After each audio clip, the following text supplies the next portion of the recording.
Good morning class, आपका physics में स्वागत है। मेरा नाम है विनोद कुमार पंडित और आज देखेंगे रिफ्रैक्शन मतलब प्रकाश का परावर्तन देखेंगे आज और ये भी देखेंगे कि प्रकाश का परावर्तन कहाँ कहाँ होता है और उसका क्या क्या प्रभाव पड़ता है।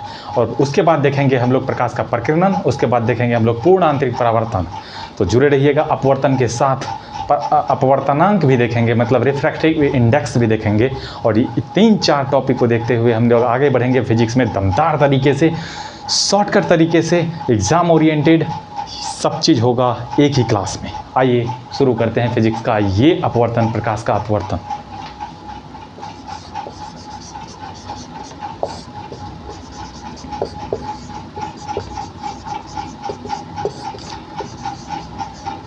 रिफ्रैक्शन ऑफ लाइट, ठीक है। हम लोग परावर्तन तक पढ़ लिए थे। परावर्तन में ये देखे थे कि कोई भी चीज़ अगर टकरा के वापस चला गया, जिस माध्यम से आया उसी माध्यम में चला गया, उसी को कहते हैं हम परावर्तन कहते हैं। जैसे प्रकाश ये आया, प्रकाश जिस सतह से, जिस माध्यम से आया उसी माध्यम में चला गया तो प्रकाश का परावर्तन हो गया। टकरा किसी समतल सतह से टकरा कर जिस माध्यम से आया उसी माध्यम में चला गया, परावर्तन कहते हैं। और अगर हिल गया तो अपवर्तन कहते हैं। हिल गया तो अपवर्तन कहते हैं। हिल गया का मतलब क्या होता है? प्रकाश जिस माध्यम से आया उसी माध्यम में नहीं गया, बल्कि वो आगे बढ़ता ही चला गया, उसी को क्या कहते हैं? अपवर्तन कहते हैं। जैसे प्रकाश के अपवर्तन होने के लिए पेंटिंग का ज़रूरत नहीं होता है, पेंट करने की ज़रूरत नहीं पड़ती है कांच में, ठीक है। कांच को ऐसे खुले छोड़ दो ना, उघाड़े छोड़ दो और उसके बाद वो हिल जाएगा प्रकाश, ठीक है। अगर प्रकाश में कांच में पेंट कर दिए तो फिर ये वाला कंडीशन हो जाएगा। तो आज ये वाला कंडीशन को नहीं करेंगे क्योंकि ये वाला कंडीशन कर चुके हैं। इस वाले कंडीशन में दर्पण का सूत्र लगता है 1/f = 1/v + 1/u। और इस वाले कंडीशन में मतलब अपवर्तन के लिए सूत्र लगता है 1/f = 1/v - 1/u, ठीक है। तो ये वाला कंडीशन अपवर्तन में लगता है और ये वाला कंडीशन परावर्तन में लगता है, ठीक है। और आज देखेंगे परावर्तन की स्थिति के बारे में। शुरू करते हैं अपवर्तन।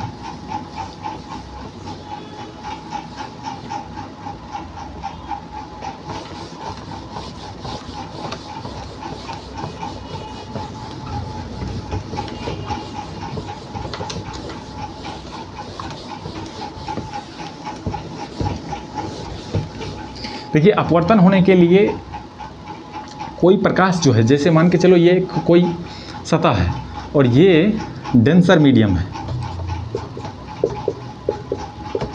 डेंसर मीडियम होने का मतलब सघन माध्यम है, ठीक है। और ये विरल माध्यम है, विरल है और ये सघन है। जब कोई प्रकाश विरल से, ये एक लंबवत है, लंब है, नॉर्मल है, सघन में आती है तो वह अभिलंब की ओर मुड़ जाती है। देख रहे हो, अभिलंब की ओर मुड़ जाती है। वहीं पे अगर इसको उल्टा कर देते हैं, ये सघन हो जाता है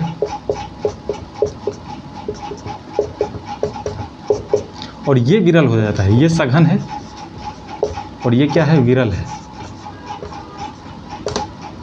तो प्रकाश ऐसे करके आती तो है, लेकिन ये और छितरा के मुड़ जाता है। मुड़ता नहीं है, और छितरा जाता है, अभिलंब से दूर भागता है। इसी को कहते हैं अपवर्तन।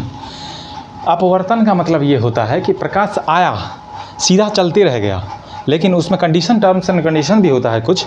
जब प्रकाश विरल से सघन में आया तो वो अभिलंब की ओर मुड़ जाता है। जब प्रकाश सघन से विरल में जा रहा है तो वो अभिलंब से दूर भागता है, अभिलंब से दूर भागता है।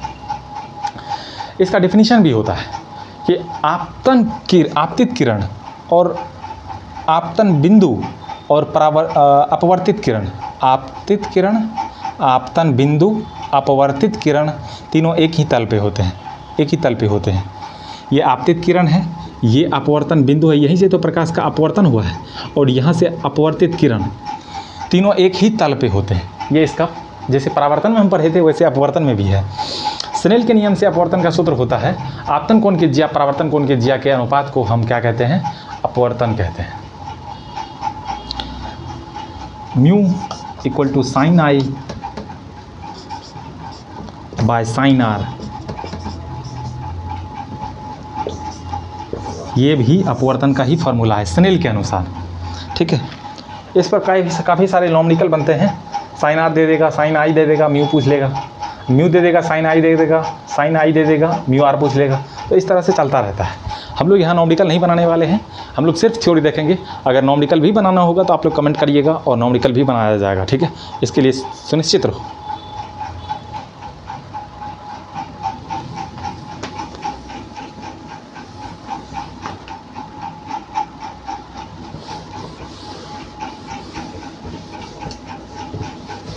देखिए अपवर्तन का भी कई सारा रोल होता है अपने आप में, ठीक है।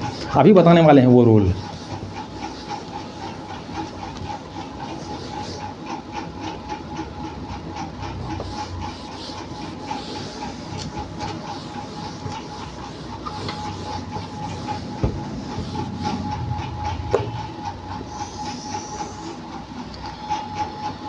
अब हम पढ़ेंगे रोल। पहला रोल है कि जब कोई ग्लास में हम सिक्का रखते हैं तो सिक्का थोड़ा ऊपर उठा हुआ दिखाई पड़ता है, वो अपवर्तन के कारण ही होता है। देखते हैं कैसे। जैसे मान के चलिए ये ग्लास है और इसमें पानी भरा हुआ है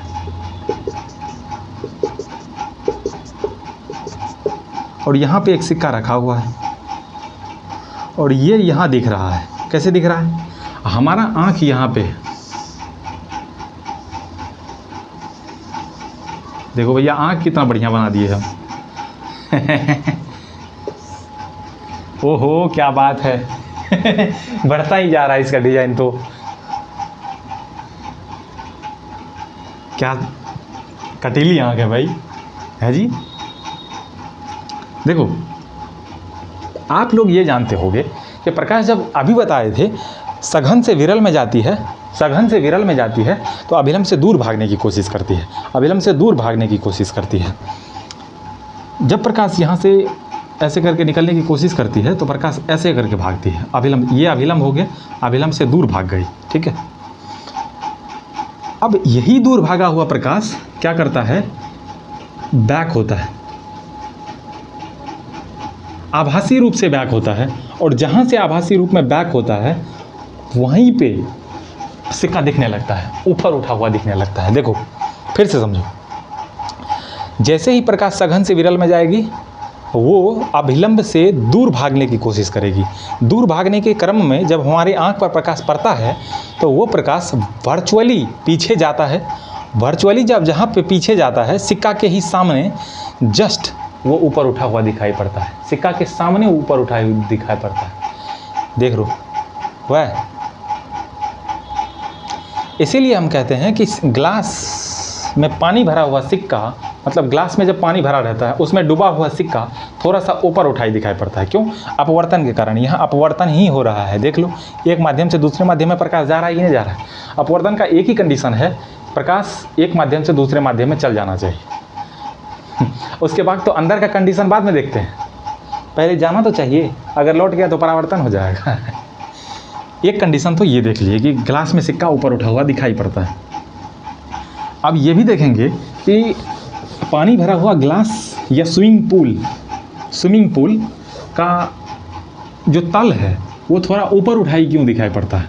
ऊपर उठा हुआ दिखाई पड़ता है। जैसे ये एक बाल्टी भरा हुआ है पानी से, ये पानी है और ये थोड़ा तल ऊपर उठा, ऐसे करके दिखाई पड़ेगा इसका तल, यहाँ थोड़ा सा ऊपर।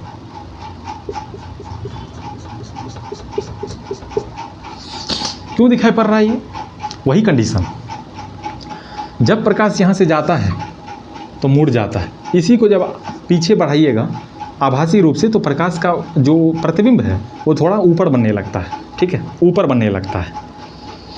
इसीलिए जो पेंदी है वो ऊपर उठा हुआ दिखाई पड़ने लगता है, ठीक है। ये आभासी रूप से खींचा जाता है। आभासी प्रतिबिंब बनता है कि नहीं बनता है? वही प्रतिबिंब है ये, समझ रहे हैं। ग्लास में डूबा हुआ सिक्का ऊपर उठा हुआ दिखाई पड़ता है, किसके कारण? अपवर्तन के कारण। बाल्टी का पेंदी थोड़ा ऊपर उठा हुआ दिखाई पड़ता है, किसके कारण? अपवर्तन के कारण। अब तीसरा कंडीशन पे आते हैं।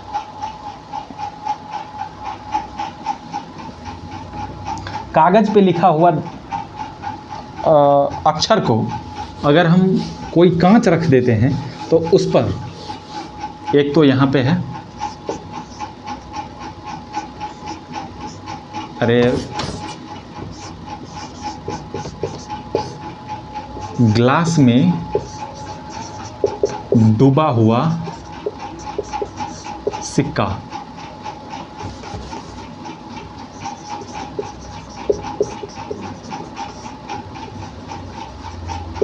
ठीक है। बाल्टी का पेंदी,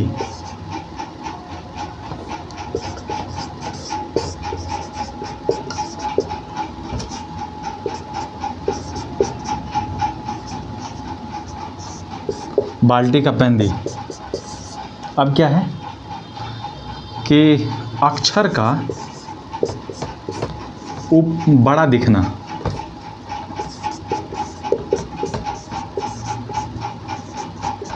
ये भी अपवर्तन के कारण होता है।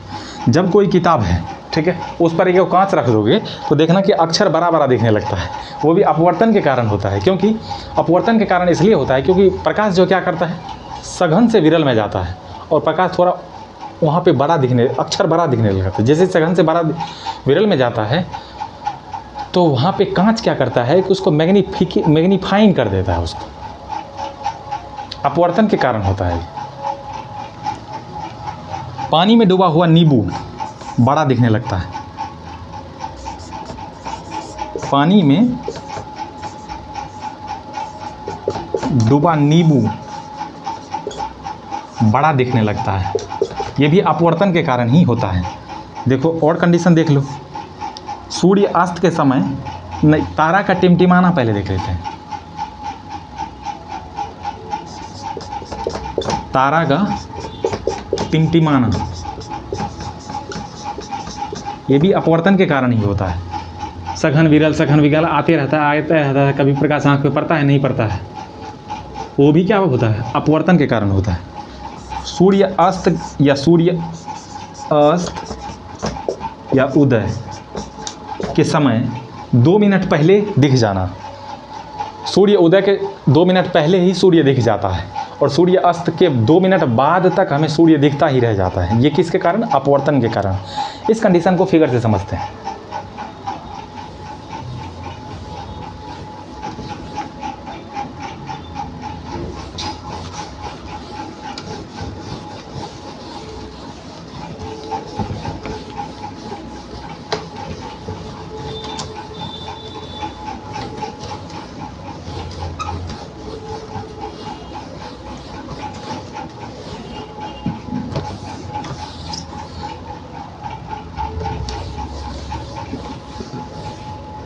जैसे मान लो ये पृथ्वी है, ये सूरज है, ये डूब चुका है, देख लो ये डूब चुका है, लेकिन ये 2 मिनट बाद तक इसलिए दिखाई पड़ते रहता है, जब प्रकाश यहाँ से ऐसे करके जा रहा होता है तो यहाँ पे वायुमंडल आ जाता है। वायुमंडल एक सघन माध्यम है, प्रकाश को ऐसे करके मोड़ देता है। जैसे ही प्रकाश मुड़ता है तो हमारे आँख पर आके पड़ जाता है, और जैसे ही हमारे आँख पर पड़ेगा तो सूर्य दिखाई देने लगेगा। बताओ सूर्य दिखाई देगा कि नहीं देगा? आप देखा, सूर्य डूब चुका है 2 मिनट पहले, अब 2 मिनट पहले सूर्य डूब चुका है और हमें दिख रहा है। आप देख लो। उसी वैसे ही सूर्य यहीं पे है, अभी उगा नहीं है, उदय होने वाला है, 2 मिनट पहले ही दिख जाएगा हमको। यहाँ पे कहते हैं कि सूर्य अस्त के 2 मिनट बाद तक हमें दिख रहा है।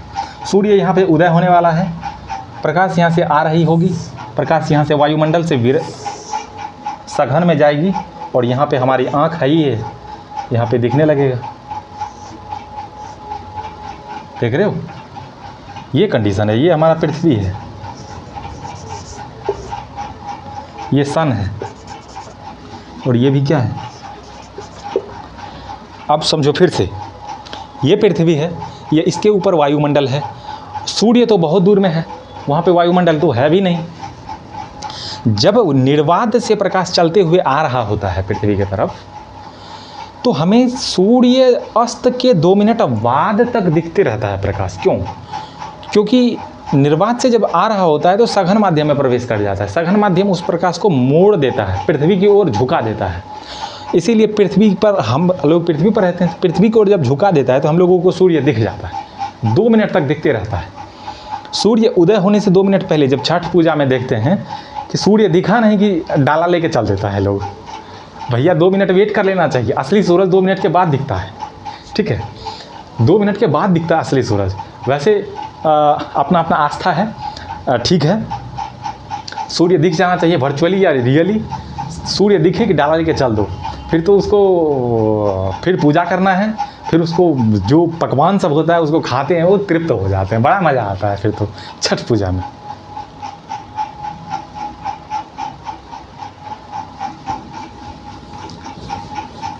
ठीक है, यहाँ तक समझने में आप लोगों को दिक्कत नहीं हुआ होगा। अपवर्तनांक देखते हैं, अपवर्तनांक, रिफ्रैक्टिव इंडेक्स।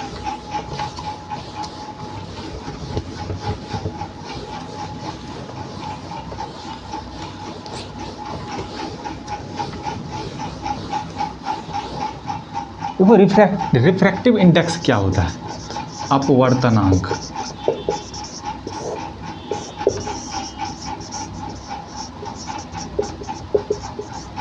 रिफ्रैक्टिव इंडेक्स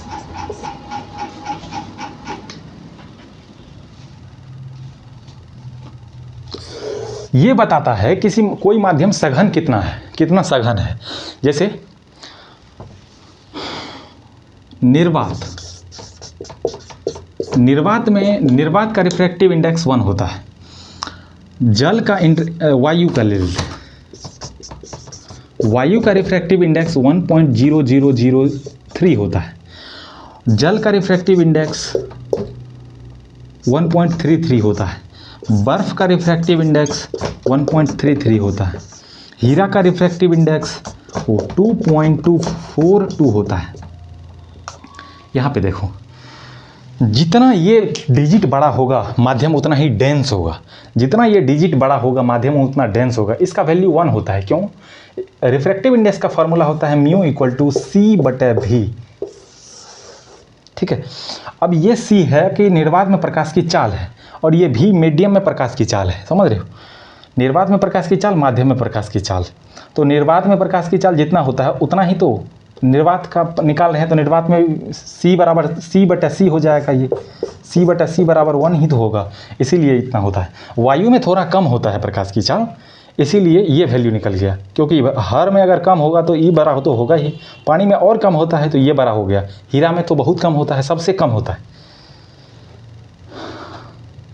क्या सबसे कम होता है? हर माध्यम में प्रकाश की चाल सबसे कम होती है। तो हीरा एक माध्यम है, उसमें प्रकाश की चाल सबसे कम है, इसीलिए इसका रिफ्रैक्टिव इंडेक्स जो निकल के आया, अपवर्तनांक जो निकल के आया, वो 2.42 आया।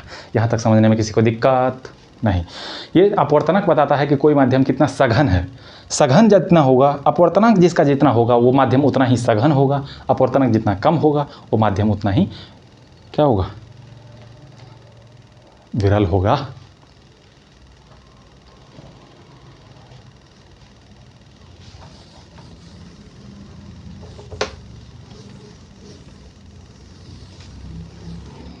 अपवर्तनांक तक समझने में किसी को दिक्कत नहीं हुआ होगा।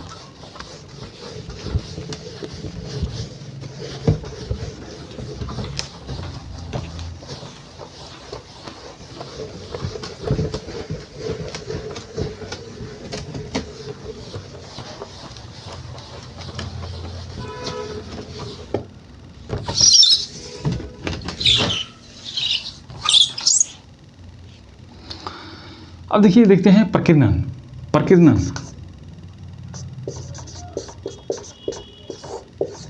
प्रकीर्णन का इंग्लिश होता है स्कैटरिंग।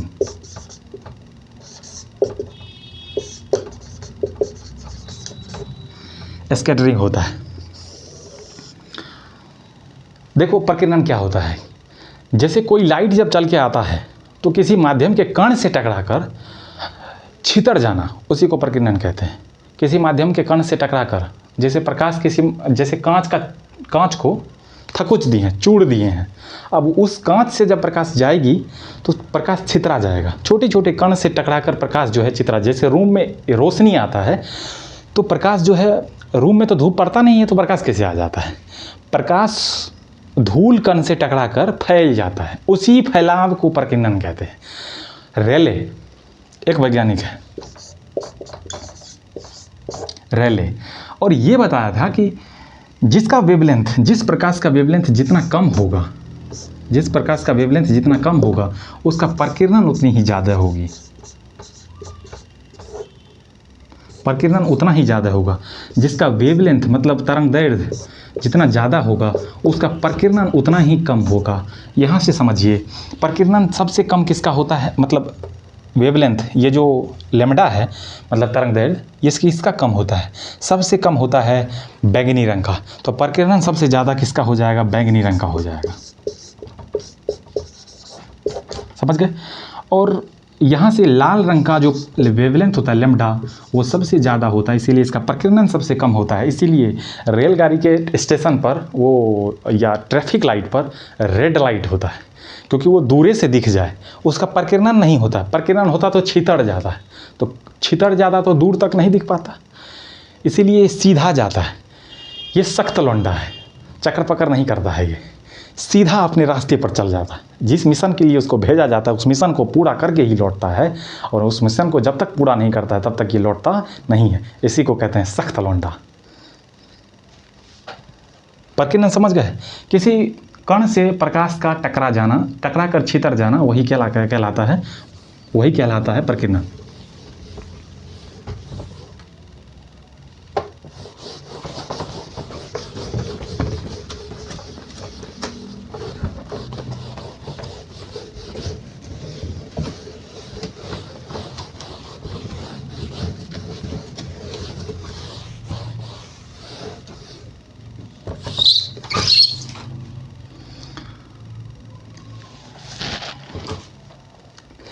क्रांतिक कौन समझते हैं? Critical angle.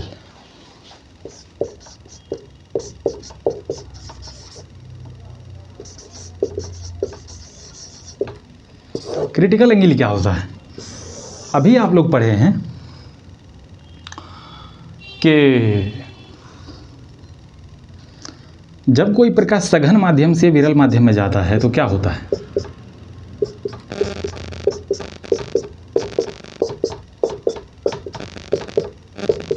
अब बताइए।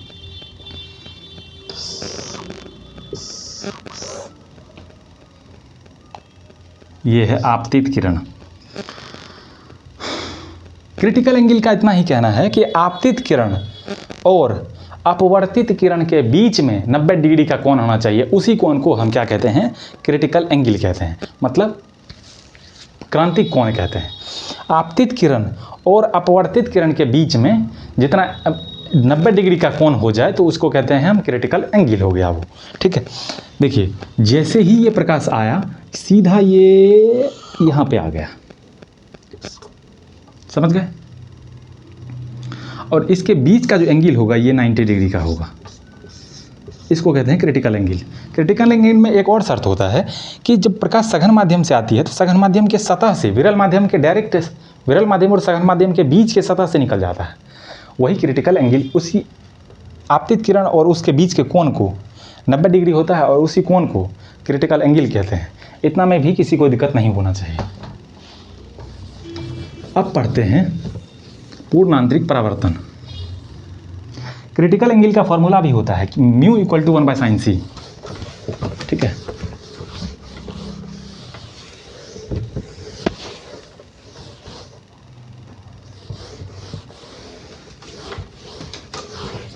एक बार लिख ही देते हैं। क्रिटिकल एंगल का formula mu equal to 1/sin c।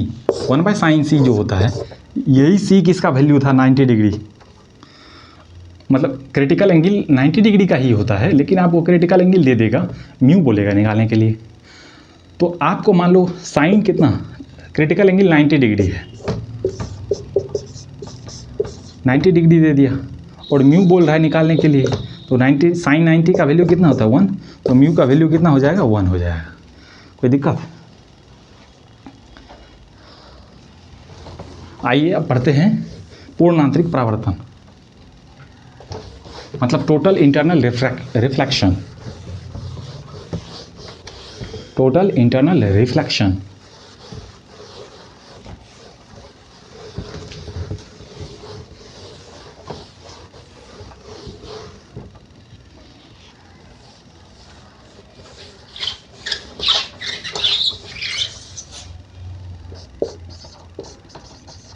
Total internal reflection.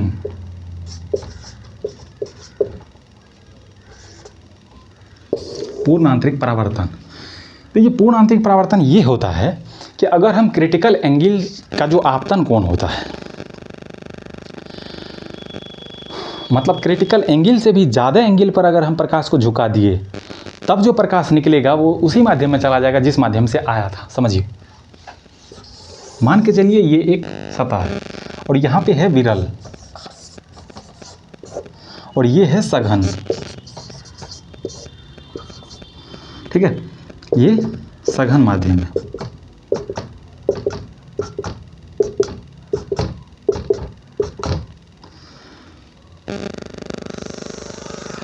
ये है अभिलंब। क्रिटिकल एंगल होने के लिए हमें 90 डिग्री का होना चाहिए, लेकिन 90 डिग्री से भी बड़ा एंगल ले लेते हैं। अब इसको करोगे तो ये 100 से ऊपर का हो जाएगा। अब यहाँ पे आया ये सीधा, क्योंकि क्रिटिकल एंगल पर ही हम देख रहे थे कि विरल माध्यम और सघन माध्यम के बीचों बीच से निकल रहा था प्रकाश। ठीक है, लेकिन यहाँ पे क्या होता है, जिस माध्यम से आया उसी माध्यम में लौट गया, इसीलिए तो इसमें पूर्ण आंतरिक परावर्तन लग गया। अपवर्तन के होने के बावजूद इसमें परावर्तन लग गया। ठीक है, पूर्ण आंतरिक परावर्तन ये कॉन्सेप्ट ही अलग है, अपवर्तन तो है भी नहीं।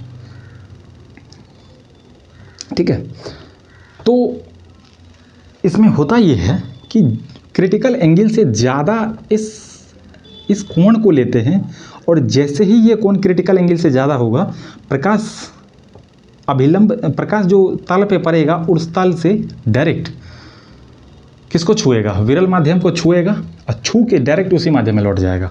देखो, प्रकाश सघन माध्यम से विरल माध्यम में जाना चाह रहा था, लेकिन क्योंकि प्रकाश जब आ रहा था तो क्रिटिकल एंगल से इसका एंगल ज़्यादा था और जैसे ही विरल माध्यम को छुआ, प्रकाश को डर लग गया। अरे भैया वाह, हो माय गॉड, आग ज्वाला धधकती थी, इधर लौट गया। ये उस मेकअप सुंदरी को नहीं देखना चाह रहा था, क्योंकि इसको नौकरी लेना है बड़ी जल्दी। घर से कमिटमेंट करके आया, 2 साल में नौकरी लेकर पहुंच जाएंगे घर। तो ये मेकअप सुंदरी को देखना चाहेगा। बहुत तगड़ा लौंडा है ये, वो सख्त लौंडा से भी सख्त लौंडा है ये, तगड़ा लौंडा कहते हैं इसको। यही है पूर्ण आंतरिक परावर्तन। इधर मेकअप वाली थी, इसको जैसे ही देखा फिर से उसी माध्यम में लौट गया। समझ गए, यही है पूर्ण आंतरिक परावर्तन। ऑप्टिकल फाइबर में यही होता है, समझ गए। हीरा, डायमंड जो होता है वो, उसमें भी पूर्ण आंतरिक परावर्तन होता है, इसीलिए वो हीरा चमकता है, क्योंकि प्रकाश उसी में फंस जाता है। देख रहे हो, जैसे ही प्रकाश हीरा में घुस गया, अब उसी माध्यम में लौटता है। जैसे प्रकाश घुस गया, अब निकलना चाहेगा, जैसे ही विरल माध्यम देखेगा फिर हीरा में घुस जाएगा, फिर उधर से निकलना चाहेगा, उधर भी विरल माध्यम में, फिर हीरे में वो चकरियाते रहता है। इसीलिए जब प्रकाश हीरा में बहुत हो जाता है तो चमकने लगता है। पर हीरा में कोई अपने आप चमक नहीं होता है, वो कोई प्रदीप्ति वस्तु नहीं है। जैसे सूर्य है, वो प्रदीप्ति वस्तु है, चमकने लगता है, अपने चमकता है, उसमें प्रकाश है अपना खुद का। हीरा में नहीं रहे, हीरा में तो सूरज के प्रकाश से ही चमकता है वो, लेकिन उसमें परावर्तन, पूर्ण आंतरिक परावर्तन होता है। समझ रहे हैं?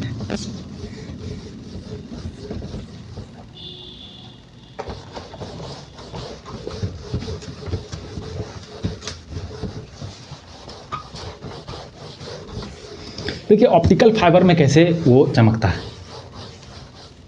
जैसे मान के चलिए इंटरनेट पहुंचाया जाता है आप लोगों को, ठीक है,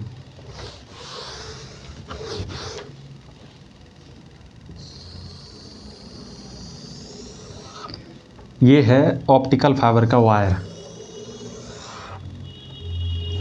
क्योंकि क्रिटिकल एंगल से ज़्यादा पर इस प्रकाश को भेजता है, तो इधर विरल माध्यम है, उधर भी विरल माध्यम है। जैसे विरल माध्यम को टकराएगा, प्रकाश फिर उसी में घुस जाएगा। ऐसे करके बड़ी तेज़ी से प्रकाश जाते रहता है। जैसे जैसे ऑप्टिकल फाइबर का खोज होते गया, जीबी बढ़ते गया। पहले नॉर्मल ऑप्टिकल फाइबर होता था, तो वहाँ पे 2G चलता था, ठीक है, फिर 3G आया, 4G आया, 5G आया, अब तो लोग सब कहता है 6G भी आने ही वाला है कि आ गया है। 5G तक तो देख ही रहे हो ना। ऐसे चलता है ऑप्टिकल फाइबर में। अब पूर्ण आंतरिक परावर्तन को समझना था हमको। जैसे ही विरल माध्यम देखता है फिर से उसी में घुस जाता है, आगे भी बढ़ते चला जाता है, क्योंकि इसको स्पेस मिल जाता है ना। इधर प्रकाश भागना चाहता है, तुरंत भाग जाता है बहुत स्पीड से। इलेक्ट्रोमैग्नेटिक वेव है, माध्यम में भी प्रकाश चलता है तो उतना ही बहुत तेज़ी से चल जाता है, समझ रहे।